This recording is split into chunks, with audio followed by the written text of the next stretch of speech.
এই কাজগুলা মনে করি যে আমরা অনেক সহজ, কিন্তু আদতে না। গরুর কাছে আসা ভয় করে, কখন লাথি মারে একটা।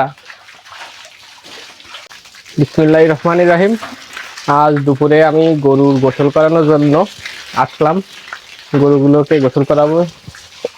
এটা হচ্ছে বকন বাছুর, এটাকে গোসল করাচ্ছি। ঠান্ডা পানি পাইলে ওরা গোসল করতে চায় না, খালি উদ্বিস উদ্বিস করে।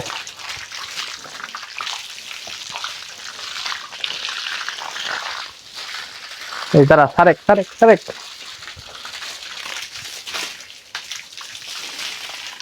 এটা হলো গরু।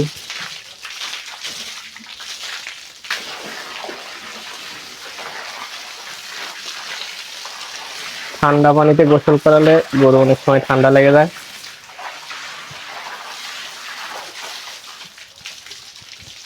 গরু ঘুরে তুই একটু ঘুরিয়ে দেয়, দিক দাঁড়া, এদিক ঘুরে দাঁড়া, ঘুরে দাঁড়াইতেই চায় না।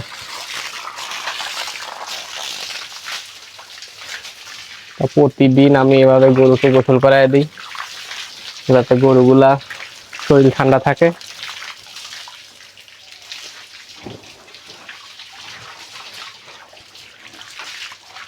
এই কাজগুলা অনেক কঠিন, দেখা যায় মনে হয় অনেক সহজ, কিন্তু আদতে এই কাজগুলো অনেক কঠিন। যারা করছে তারাই বুঝে যে এই কাজগুলো কিরকম। ওই গরু পাড়ার ধরিস কে, পাইপ ফাইটে যাবি নি।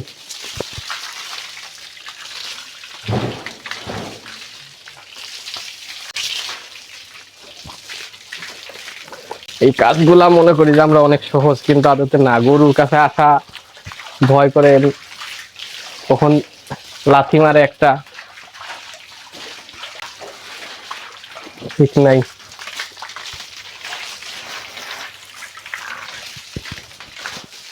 তা সবাই দোয়া করবেন যাতে আরো নতুন নতুন ভিডিও নিয়ে আসতে পারি। ধন্যবাদ সবাইকে।